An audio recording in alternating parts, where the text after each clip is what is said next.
Okay, so I'm making this video for anybody who's like curious about getting into 3D printing your own fishing lures.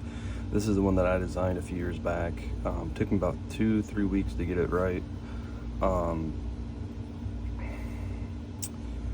And I never really found any videos as far as like, there's not a whole lot of videos out there as far as 3D printing and building. So like what hardware you would need.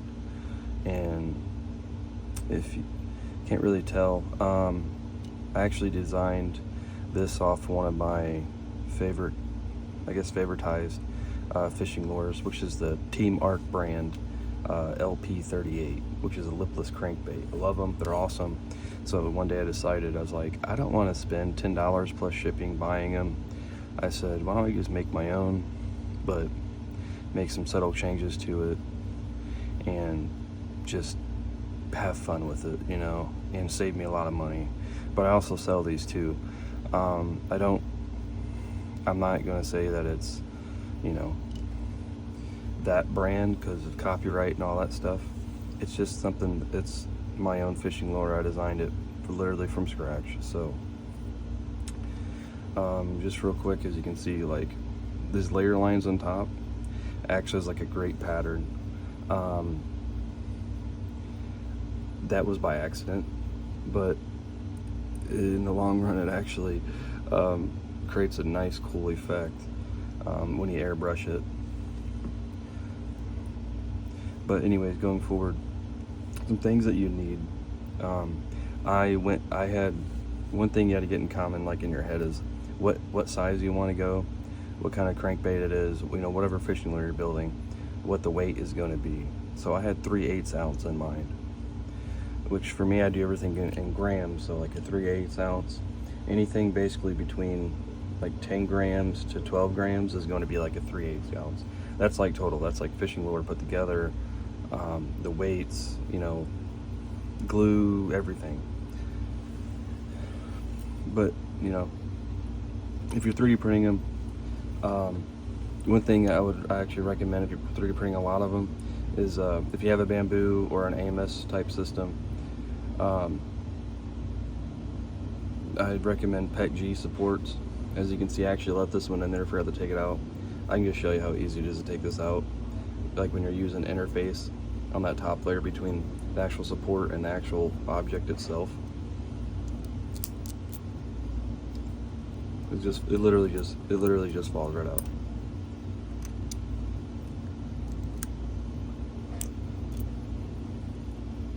Just tap it out. And it just creates a nice finish. You ain't gotta worry about other post-processing, you know, cleaning it up, scraping it out. I'm past that point. I'm going back and forth. So with this in mind, all these materials I found on Amazon and Walmart.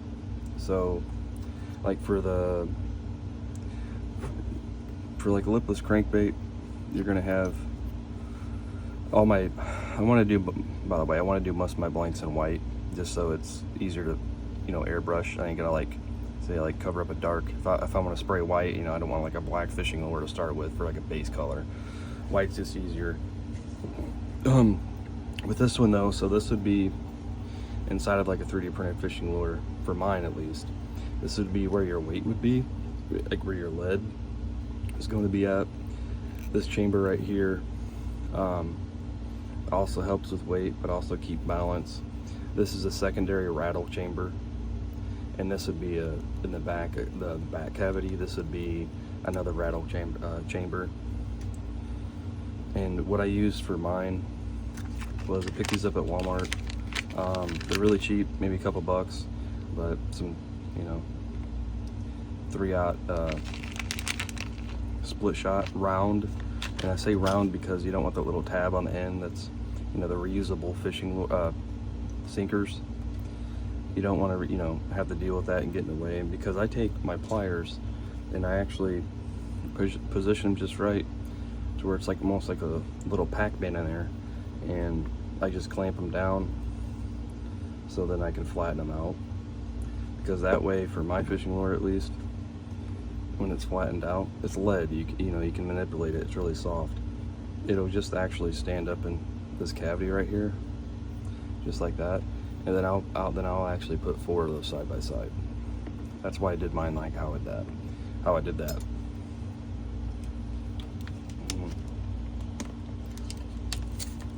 Going forward, let's do, I'm gonna say this one for last. Let me start with this white one. That way I can show you how to do this. It's really simple. So that'd be the right side, and then I need the left side. Okay, so if you're building it, it's printed. You know, you say you found something on Thingiverse or another website or something you bought. It might even be this one that's on Colts. I have this one for sale too. I talked about that size. There's various sizes you can use, but for this one that I designed, it is the 3/0 size. Round makes it more easier because you're not going to reuse it obviously for fishing. You're using it for weight, and that's going to be stationary. Inside this cavity in the front, that also acts as, like, I guess more weight, but also rattle. You can pick a tube of these up from Walmart, Tractor Supply, you know, Academy. Pretty much anybody that sells, you know, some BBs, 4.5 millimeter. These are from Amazon. These are 3 millimeter ball bearings, and then for the little tiny one, I think that's those should be 1.5. It's 1.5 or 1.25. I'm thinking it's 1.25, and that just acts as like another cavity for rattle back and forth. Just the subtleness. I do have one that's made, as you can hear it, because when it's going back and forth like this really fast, because it is a fast action. Like it has like a nice high pitch rattle. This one's even more high pitch rattle. So, and that's another thing I'm going to point out too. When you're piecing these two pieces together, no matter what fishing lure it is, you want to make sure that when you're using glue, you can use super glue. I use clear Gorilla Glue because it doesn't leave like a cloudiness to it. It dries clear, like crystal clear. And that's kind of what I was battling before, was like cloudiness getting in the way, but I'm airbrushing over it, so it really doesn't matter. Lipo asked me, hey, is PLA okay to work with this? Or, you know, use PEG or use nylon, or I've literally used PLA for the past 5 years and never had a single problem. It is super strong. And I'm gonna tell you this, if you're building something, you know, like a little art bin. This is where I keep all my stuff at. My fishing lure building box. The things that I use for eyelets, there's various types. You have the figure 8 pattern, you know. There's some that has like a chamber cut out, like an indexing. It almost looks like a number 8 basically. I don't use those. I use something like this. These are actually on eBay. That's where I always bought them. I bought them for the past 4 years on eBay. But when these two pieces are together, I just literally just dab it with some super glue. For these, I can just use super glue, or I just dab it in some. And you can use JB Weld clear epoxy, 2 parts. Mix those together. You can use that. Just dip it in, and then screw it in. That's all you would do. This right here, just on PLA alone. I've had people who purchased these from me who say they got, you know, 20, 30-pound fish on these from the Ohio River. I mean, they had no problems. And I'm gonna tell you something. I got hung up on this big snapping turtle. This thing was probably a good 15, 20-pound snapping turtle. I was using a swivel. Now, mind you, this was the size that I was using inside of this fishing lure. When I was trying to, I thought it was snagged. When I pulled that out and it finally broke free,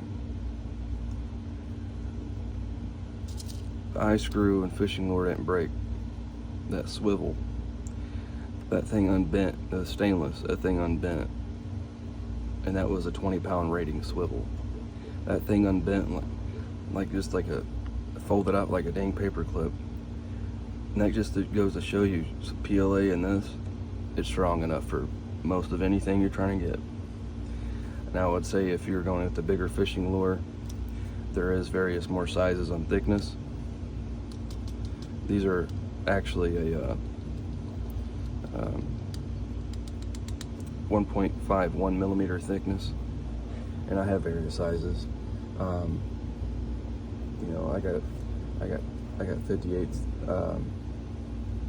you know, 5800s, you know, just various thicknesses. For these, I would just use the 1.5 millimeter thickness eye screws. These are perfect.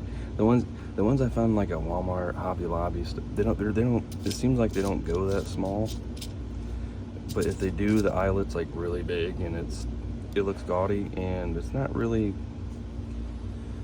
what I'm after.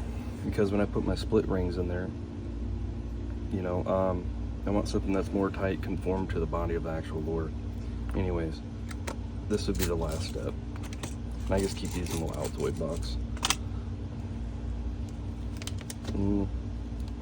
Your fishing eyes, that can be bought on Amazon. You know, my hooks I buy from eBay.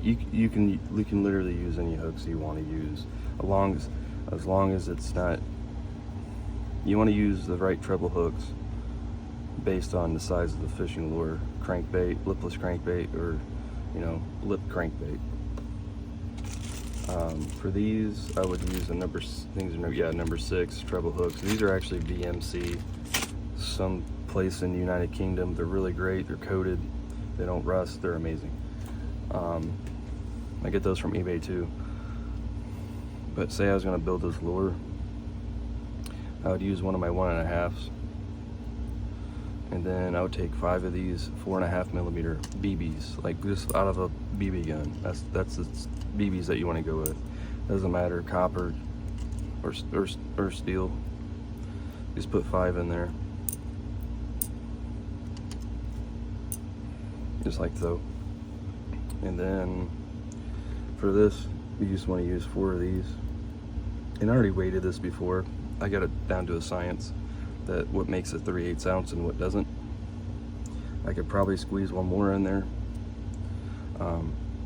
I just noticed that flattening them out is actually a lot easier, because then it's not as tight, and I can get 4 in there to get closer to a 3/8 ounce on the higher side than the lower side of a 3/8 ounce.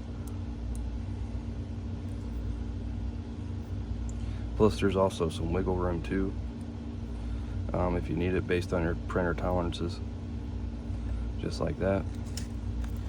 And like I said, these are 3 millimeters. These can be found on Amazon too. And I actually used 3 of these for this back cavity.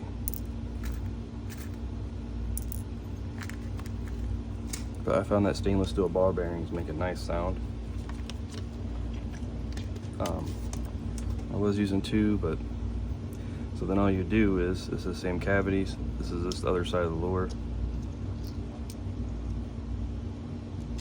Then that would just go like that.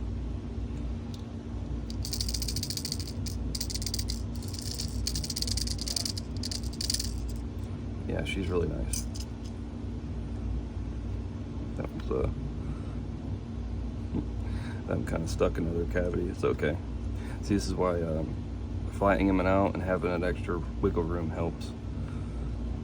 Now, when I'm making these, see, I take a little glue, and I started using a brush because it's more, I can get closer, because you don't want to touch your ball bearings in the back, because that's what creates your sound, right? Because you don't want those stuck and glued together, including the front and that middle one right there. Those also help with pitch of sound too.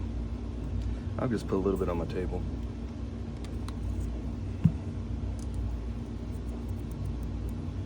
And we're literally just gonna paint the glue. I like to put a little extra more in this back half.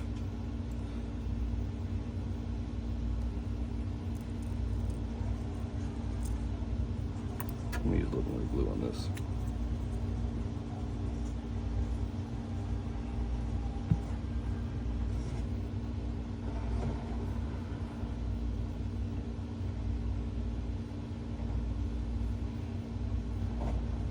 And I kind of just want to get close to the edges. That way, because it's going to be dipped anyways and sealed, but still, I don't want any untouched surfaces. These can be touched because they move, you know, they just weight, so it really doesn't matter. These right here, since it's a really thin edge wall, that's why I like using a brush. I know I can coat it, but I won't overdo it. Because when this clamps, you know, it's gonna be like peanut butter and spread out.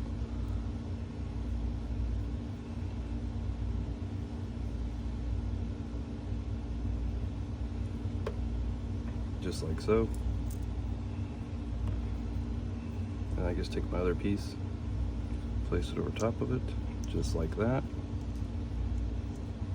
See, you can already see it starting to spread out. I don't know if you can see that. Yep, starting to sandwich out. That's good. That means you put enough in there.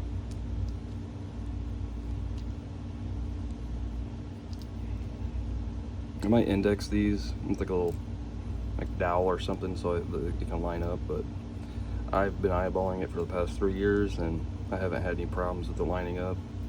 Just eyeballing it. I haven't had any problems with the lure, actually. I should say that. With its action, just by eyeballing it. So I'll put one on the back, and you can make adjustments too as you needed.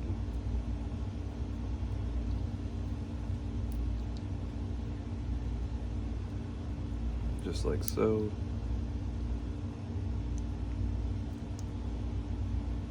Just like so. And I'd say invest in these little chip clips. They work great.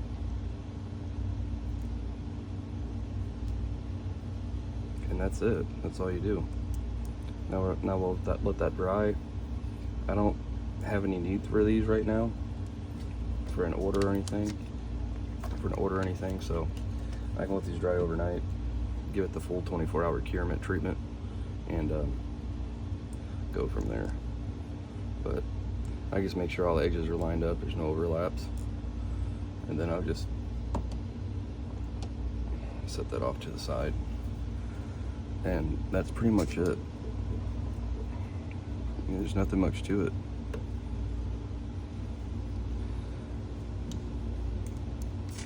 I need that. These little ones can be a pain, you know. And to reuse this, you can use a brush with glue. I actually found with this Gorilla clear glue, just a little bit of rubbing alcohol, dilute it, just mash it up. That way you can reuse your brush. You probably need to use the container for this, mix it around, all that. It doesn't matter, I don't care. It's a workbench, use it.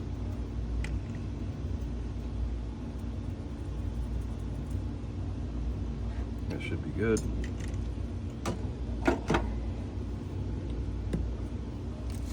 But like I said, that's pretty much it.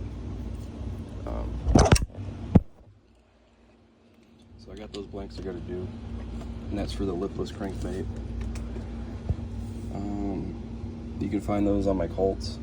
It's Ellis 3D Prints 13 is my Gmail. You can just find it under Colts as Ellis 3D Prints, and you can find those on there if you want to give those a shot.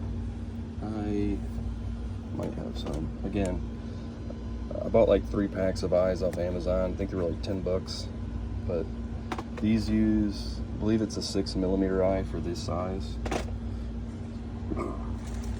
And then I got various, like I said, this thing comes in handy. I got swivels, I got test line for when I'm testing out actions and stuff in the water.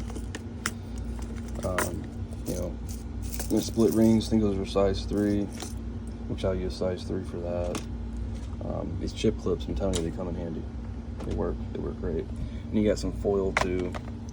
I mean, I think I bought this at Hobby Lobby for 10 or $15.